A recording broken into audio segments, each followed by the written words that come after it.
Welcome to Mentoring in Real Life, where we talk about what it takes to find and be a great mentor. I'm Angela, and together with my co-host Bill, we know the power of mentoring and what it can do in your life on both sides of the table. If you're interested in learning tips, tricks, and hearing stories about mentoring, you're in the right place. Come join us. Hey Bill, how you doing today? Angela, I've just never been this happy. How about you? Oh, I am tippy-tappy, Bill, tippy-tappy. Although we're looking at getting some snow here in April in Huh. Colorado. None here in Arizona right now. No, oddly. So today, Bill, we have a special guest.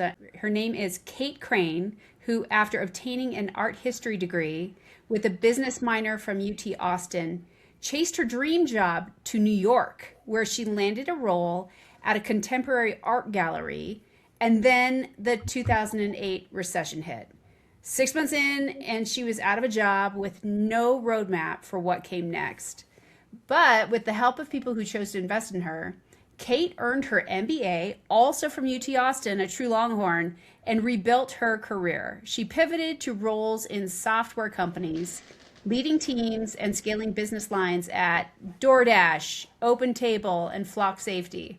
After reaching roles of general manager, director, and vice president, Kate was ready to go back to her passion, mentoring young adults, develop a career plan.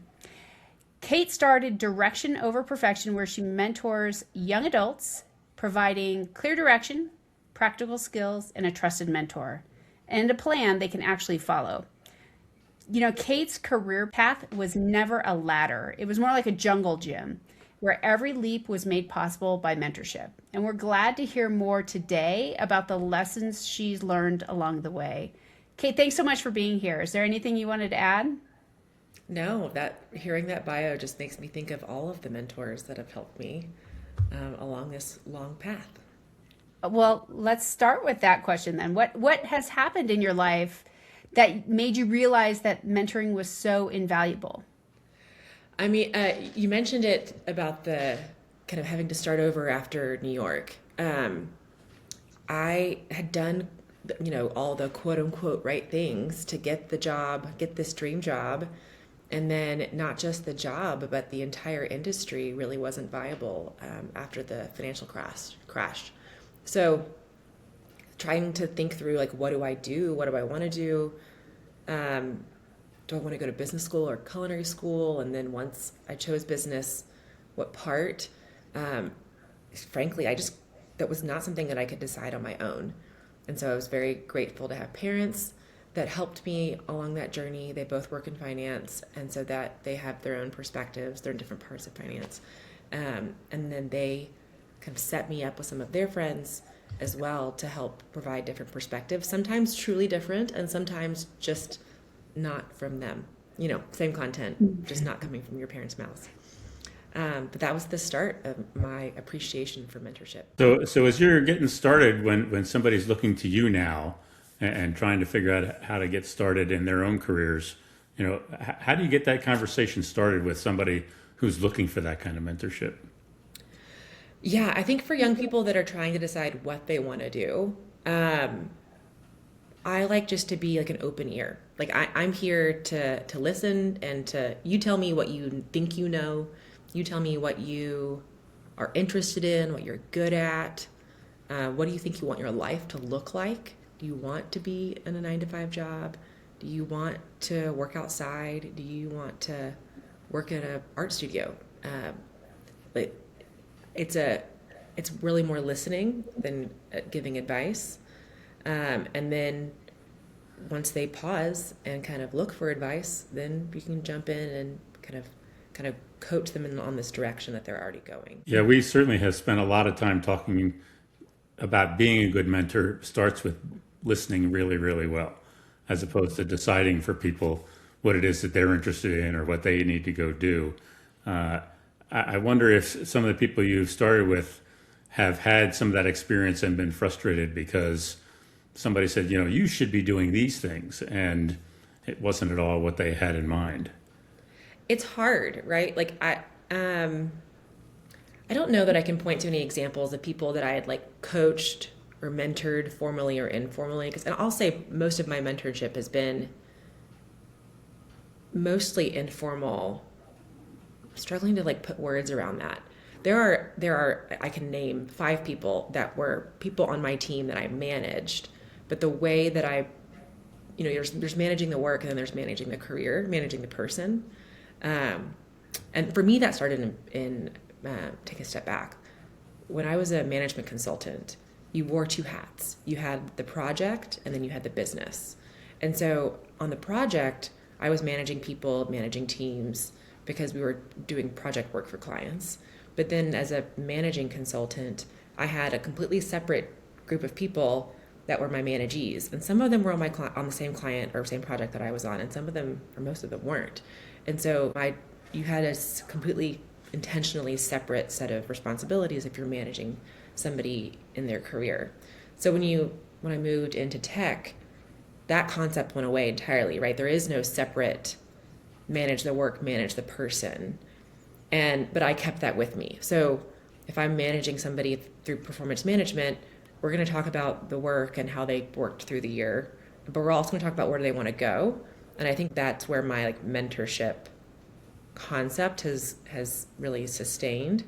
And so there are a number of people that I'm like thinking of very fondly at DoorDash that our relationship stayed strong even when I stopped managing them, because we just talked about what they wanted to do. And I've talked to them still today. So you made an interesting comment there about tech, and it seemed like you were indicating that often in tech companies, there isn't as much emphasis on the career side of it. Not explicitly like it is in management consulting. Like your people manager in management consulting, their job is to be your advocate as you go through performance management, and to talk to your engagement managers and like do all these tactical things. Since most of your work doesn't happen in the consulting firm's office, it happens on the client side. You need someone to kind of coordinate all of that. And in tech, it's all mooshed. It's like a traditional company. You're doing the work in the office. So I'd say it's more a comment on how different management consulting is and the way that it manages people than a comment on tech. Right. So, but you also indicated that the folks that you were helping, even when you were no longer managing them, they still were drawn to you for mentoring assistance, it seems like. Yeah, I think that, okay, well, I'll say that at DoorDash, we joked it was a really young company when I joined. It was 2017. Tony is my age or maybe a year older than me. So like we are the same age, but right, he's Tony Shu. He's like insane and incredible. And I'm little old Kate, but I was old lady at 31 when I joined DoorDash. My boss was 28 and had never managed anybody. I know, isn't that hilarious? It was truly a startup. In all the startup ways, we had a nap room, we had a video game room. Like it was just comical. Nobody really knew officially how to manage people. I had been trained by this company on how to manage people. But most of the good managers from DoorDash were good managers because they were taught somewhere else. And DoorDash had not yet built the muscle on how to grow people managers. Mm-hmm. So I kind of on my own had just decided that I was going to manage the work, but also if I was going to manage the person, what's in their best interest. Sometimes that was to stay on my team and get a promotion. Sometimes it was a stretch project. And sometimes it was maybe going to a different team or maybe a different company. And that's definitely not in my best interest, but it's in their best interest. And so that's where my management style kind of blends with a formal mentorship approach. And because all of them, most of them or all of them started really just as I managed them. And if we got along and the relationship stayed good, then I'm still friends with them and we talk about things as they're making different career decisions. So when you were dealing with a lot of young adults who then now especially are probably middle career. And I'm curious, what would you want young adults or mid-career professionals to know when it comes to mentoring? Ooh, mentor advice is a data point. It's not definitive. And if you agree with it, great. And if you don't have to take the advice. And I also think that mentors can change over time based on what do you need in your career growth at the time, and does that relationship still serve you? Sometimes you grow apart. Sometimes you used to agree with their advice and now you no longer agree with that advice. That's fine.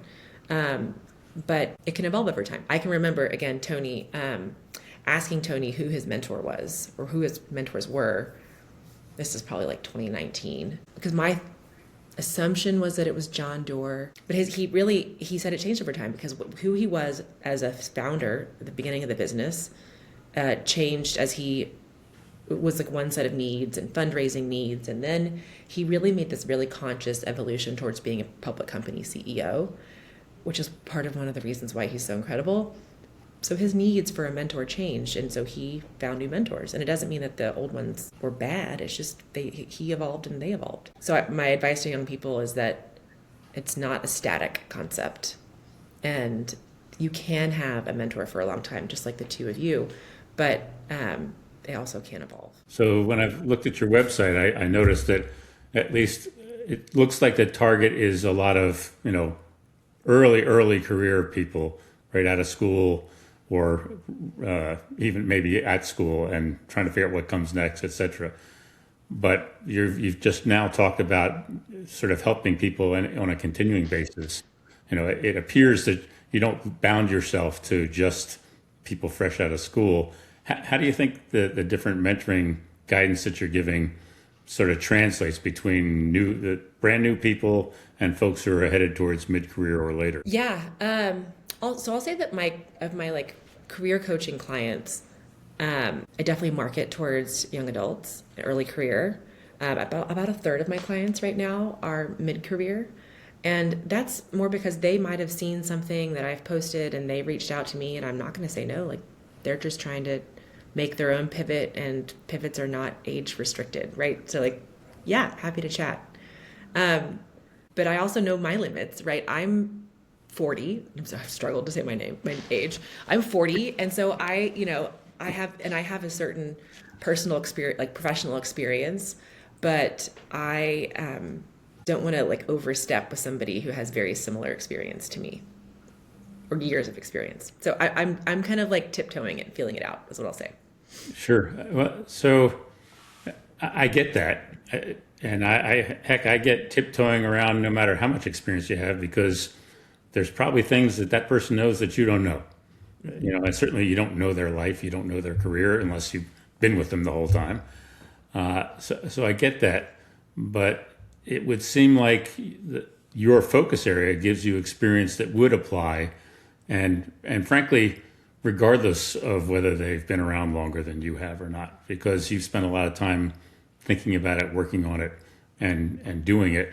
Not everybody, as they get senior, takes on mentoring roles. I don't see the boundary necessarily of you saying, well, I could help people who are my age or younger, or my age or older in some cases, because certainly in my experience, not everybody gets it as they're moving on or they're doing career changes, and they may not be helping themselves all the time.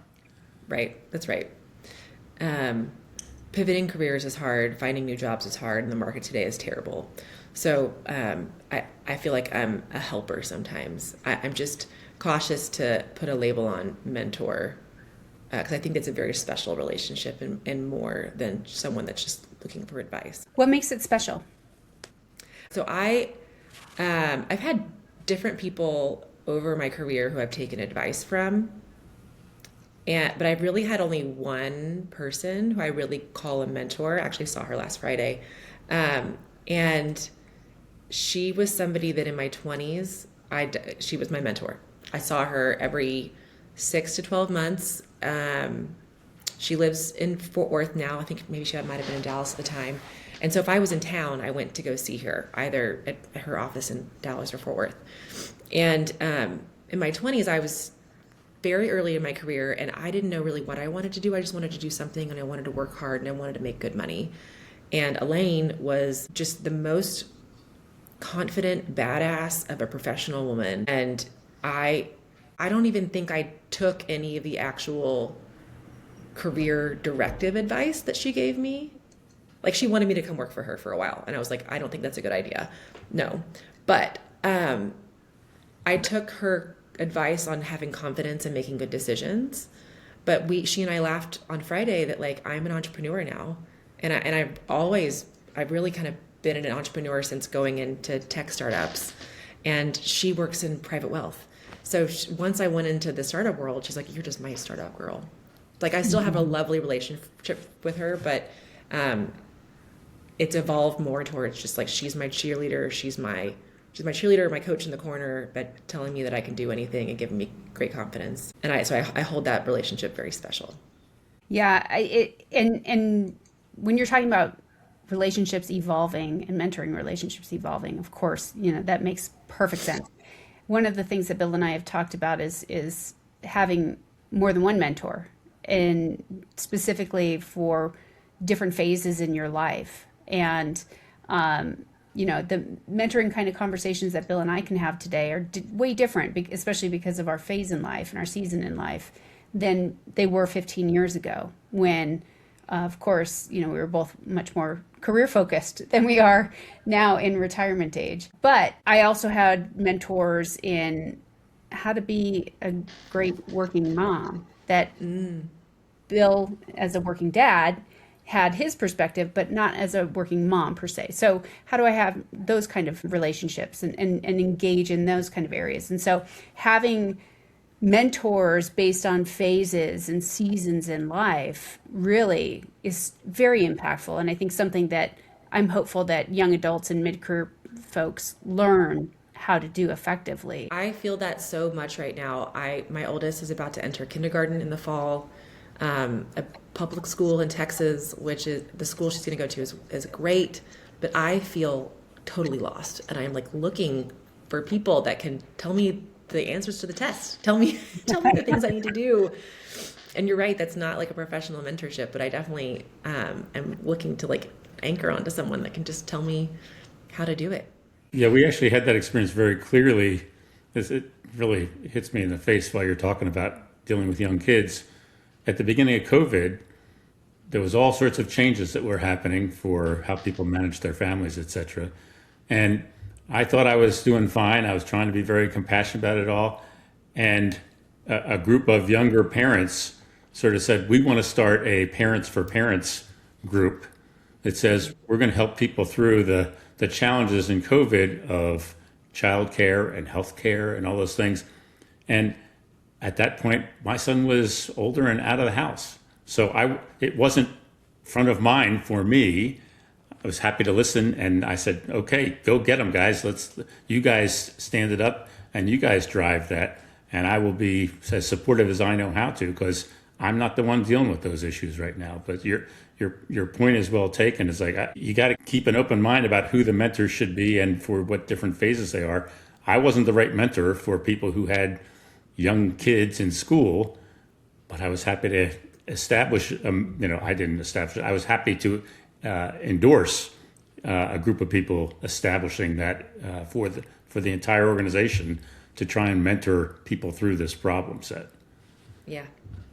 So how long do you typically stay with a client then? That's a great question. So my career coaching practice is very new. I just went off on my own in December. So my like paid clients are short, right? They're all new, effectively. But the people that I've been mentoring, giving advice, like these relationships that have sustained past me being their manager, those relationships started in 2019, 2018. So it's been a long, long time. One of them I meet with quarterly, and like at least two of our annual. But those are less formal. They're more like we're trying to be intentional about staying in touch, and like celebrating their wins. I think that's basically the phase of mentorship that we're in now. Mm-hmm. So that's come up a couple of times now. So what do you think is a healthy cadence when you're mentoring somebody? How often and how long would each engagement be? And it's not like I'm looking for a specific set of rules, but what do you think works best in your experience with the cadence for mentoring? I think It depends on the nature of the engagement. So if you are seeking advice from someone on an active career search monthly, biweekly, it just depends on how frequently you want the coaching or advice from that person or feedback. But if it's less active and more continued support and friendship and professional guidance, it can be significantly less frequent, like annually or quarterly. And I think that also you should talk about medium. So I'm thinking about a friend of mine who told me this like success story of a young man he's mentored who's now actually a business partner. And that started as monthly meetings, evolved to quarterly emails of just touching base, saw this article, thinking of you. And now it's kind of reverted back to pretty active, and they're about to do a deal together. So it's evolved, but my friend will say that relationship turned into like a conscious mentorship because of that young man's follow-up, maintaining top of mind with him, and doing it in a way that was not asking too much time. So asking somebody for a 30-minute or an hour-long meeting quarterly for like a mentorship, like that, if somebody wants to give that, that's wonderful. But that can be a prohibitive ask for some people. And so for my friend, this cadence of this touch point was so natural and organic and fit for them that it actually resulted in a much stronger relationship. So then what do you think keeps mentors coming back to wanting to help mentees? You talked about the connection that these two people that you're thinking of maintained. What is it that keeps a mentor wanting to help a mentee? I feel like this feels silly to say, but just like being positive. Life is hard. Everything we do is hard. Parenting, commuting, laundry, like everything is hard. So mentorship and friendship can be a space to vent, but also a space to celebrate each other. And so as long as there's a balance for both, I feel excited to go back. And sometimes we get to commiserate around silly times we went through. But if it's all negative, that doesn't make me very excited to continue the conversation. Right. I think we made a reference to this discussion in our last podcast. The hard is what makes it great. If it was easy, everybody would do it. But I think your point's well taken. It's the shared experiences often that builds the relationship. You talked about email as a way to stay, sort of keep popping back into somebody's mind without asking for too much time. But once you're in what I would call a more true mentoring relationship, I mean, do you think there's a difference between face-to-face video chat as we're doing now, and then phone calls or anything else like that? Do you sense that there's a difference in the way that the interaction goes depending on what you're talking about? Oh, for sure, definitely, and I think that's evolved over time. Like I think 15 years ago when I was really anchoring on this woman Elaine, I went to go see her in person, period. And there were occasions where I would text her and ask her a quick thing, or I wanted her to read a resume, or wanted advice on something, and that might be an email, but that was not the primary, because I think both generationally, and this is pre-COVID, like in person, VP I used to work for when I was in consulting, one of his quotes that stuck with me is, you got to be there to be there. You got to be in person, got to have a smile on, got to get dressed, got to be there. And I think now video is more efficient. It's great to go grab a cup of coffee, and I do that as well. But it just sounds so logistical, but like I have to get in my car, I have to drive somewhere, both directions, I have to park. So your 15 or 30-minute catch-up is really an hour and a half catch-up. And like that becomes prohibitive. So I'm very pro video catch-up. I had a video catch-up with one of my friends from high school last month. We made a date. It was on the calendar. We had an hour conversation. It was incredible. We didn't have people at a cocktail party trying to talk to us. We just got to like really get into the weeds on a couple topics. And that's lovely. Like just do that. So I do have a question. I actually want to pick at this just a little bit because I'm trying to figure out if it is generational or if there are different things that affect that. So you knew that person face to face quite a bit before that video chat became a really good thing. Yes? Yes, we grew up together, but he lives in Fort Worth and I live here. I will also say that I worked in tech for 9 years, and DoorDash was based in San Francisco. I was in Denver. And so there were a number of people that I got to see in person, but I have two old bosses that will call mentors today. I talk to them pretty frequently. I have never met one of them in person because we worked together the year of 2021.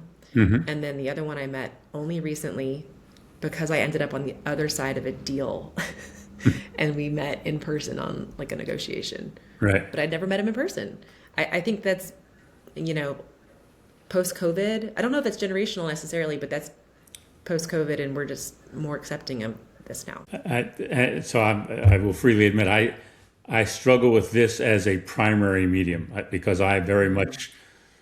Last week I was in San Diego meeting with some of my old colleagues, and it was very different. Certainly, I've had phone calls and emails and all sorts of exchanges with them.